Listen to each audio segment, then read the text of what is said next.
बिस्मिल्लाहिर्रहमानिर्रहीम। अस्सलाम वालेकुम क्लास।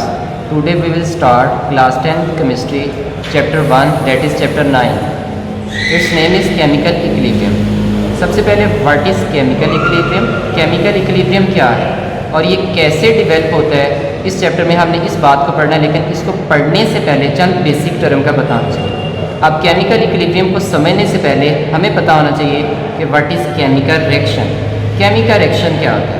अब केमिकल रिएक्शन को हम कैसे डिफाइन करते हैं?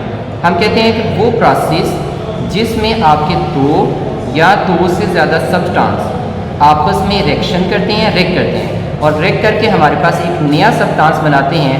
जब वो हमारे पास नए सब्सटेंस बनाएंगे तो इस पूरे प्रोसेस को नाम क्या देंगे? Chemical reaction. अब इस बात को समझने के लिए हमारे पास एक नीचे एग्जाम्पल दी है। अब इस बात को समझते हैं। अब हमने कहा वो प्रोसेस जिसमें दो या दो से ज़्यादा सब्सटेंस रिएक्ट करते हैं। सपोज करते हैं मैंने दो सब्सटेंस ले लिए। एक सब्सटेंस है हमारे पास है हाइड्रोजन और दूसरा मेरे पास है ऑक्सीजन। मैंने दो ले लिए, एक हाइड्रोजन गैस और दूसरी ऑक्सीजन। ये दो सब्सटेंस हो गए। अब मैंने दोनों को प्लाटिनियम कैटालिस्ट की मौजूदगी में गर्म किया। तो गर्म करने पर इनके पुराने बॉन्ड टूटे और टूटने के बाद हाइड्रोजन और ऑक्सीजन ने आपस में रिएक्ट किया और रिएक्ट करने पर हमारे पास एक नया सब्सटेंस बना दिया वाटर, जिसे हम वाटर कहते हैं। अब हमने कहा था कि वो प्रोसेस जिसमें आपके दो या दो से ज़्यादा सब्सटेंस आपस में रिएक्ट करते हैं और रिएक्ट करके हमारे पास एक नया सब्सटेंस बनाते हैं। और इस रिएक्शन में आप देख सकते हैं कि हमारे पास ये दो सब्सटेंस थे, हाइड्रोजन और ऑक्सीजन।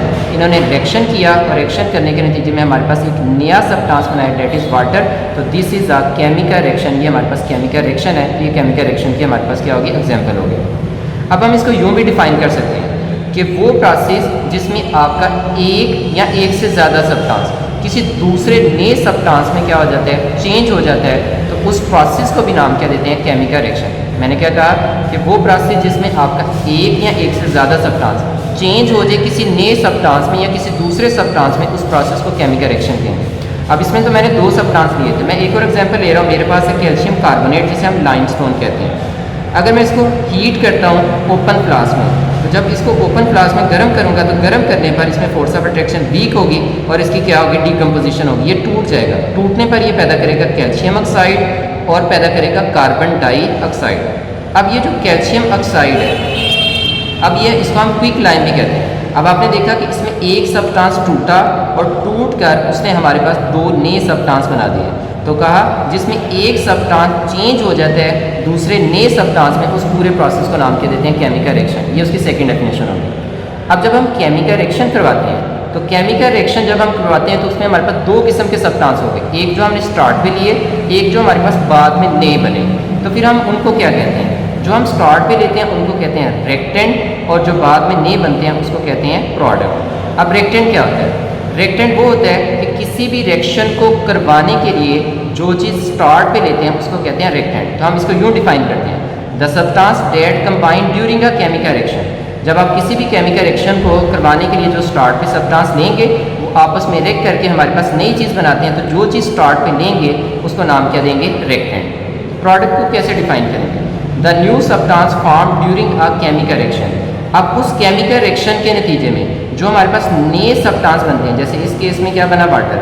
तो जो हमारे पास नए सब्सटेंस बनते हैं उसको हम नाम क्या देते हैं? प्रोडक्ट। अब इस रिएक्शन में अगर हम देखें तो हमने स्टार्ट पे लिया था हाइड्रोजन और ऑक्सीजन, ये रिएक्टेंट हो गए और इन्होंने रिएक्शन करके हमारे पास एक नया सब्सटेंस बनाया, डेट इज़ वाटर। और जो नई चीज़ बनती है हम उसको प्रोडक्ट कहते हैं। इसका मतलब वाटर के हमारे पास है प्रोडक्ट। अगर नीचे वाली एग्जाम्पल ले लें, अब कैल्शियम कार्बोनेट हमने स्टार्ट पे लिया तो ये रिएक्टेंट हो गया। अगर हम इसको हाई टेम्परेचर पर गर्म करें तो गर्म करने पर ये कन्वर्ट हो गया कैल्शियम ऑक्साइड और कार्बन डाइऑक्साइड। अब ये जो कैल्शियम ऑक्साइड और कार्बन डाइऑक्साइड, ये जो हमारे पास नए सब्सटेंस बने हैं, ये हमारे पास क्या हो गए? प्रोडक्ट। क्योंकि जो भी नया सब्सटेंस बन रहा है हम उसको क्या कह रहे हैं? प्रोडक्ट। अब ये बोर्ड में हमारे पास ये शॉर्ट क्वेश्चन के तौर पर बोर्ड में आ चुके हैं कि define reactant and product and give its example. तो ये हमारे पास उसकी डिफाइन और डिफाइन के बाद ये उसकी क्या होगी? एग्जाम्पल। नेक्स्ट, अब रिएक्टेंट और प्रोडक्ट और केमिकल रिएक्शन को स्टडी करने से के बाद अब नेक्स्ट बात है कि अब केमिकल रिएक्शन को आगे हमने दो टाइप्स में डिवाइड किया। एक हम कहते हैं कंप्लीट रिएक्शन और एक हम कहते हैं इनकम्प्लीट रिएक्शन। तो सबसे पहले what is complete reaction? Complete reaction क्या होते हैं? तो कंप्लीट रिएक्शन वो होते हैं जिसमें वो रिएक्शन जिसमें आपके के सारे रिएक्टेंट किस में कन्वर्ट हो जाए? प्रोडक्ट में। अगर आपके सारे रिएक्टेंट प्रोडक्ट में कन्वर्ट हो जाएंगे आपका रिएक्शन खत्म हो जाएगा। उस रिएक्शन को नाम क्या देंगे? Complete reaction. लेकिन कुछ ऐसे रिएक्शन होते हैं जिसमें सारे रिएक्टेंट प्रोडक्ट में कन्वर्ट नहीं होते, या अगर रिएक्टेंट प्रोडक्ट को बना रहे हैं तो प्रोडक्ट दोबारा से रिएक्टेंट बनाना शुरू कर देते हैं, वो रिएक्शन कभी भी कंप्लीट नहीं होते। तो इसका मतलब कंप्लीट रिएक्शन क्या है? हमने क्योंकि रिएक्शन को स्टडी कर रहे हैं तो स्टार्ट किया द रिएक्शन। अब किस रिएक्शन को कंप्लीट रिएक्शन कहेंगे? In which all the reactant has been converted into product. वो रिएक्शन जिसमें आपके सारे के सारे रिएक्टेंट किस में कन्वर्ट हो जाते हैं? प्रोडक्ट में। उस रिएक्शन को नाम क्या देते हैं? Complete reaction.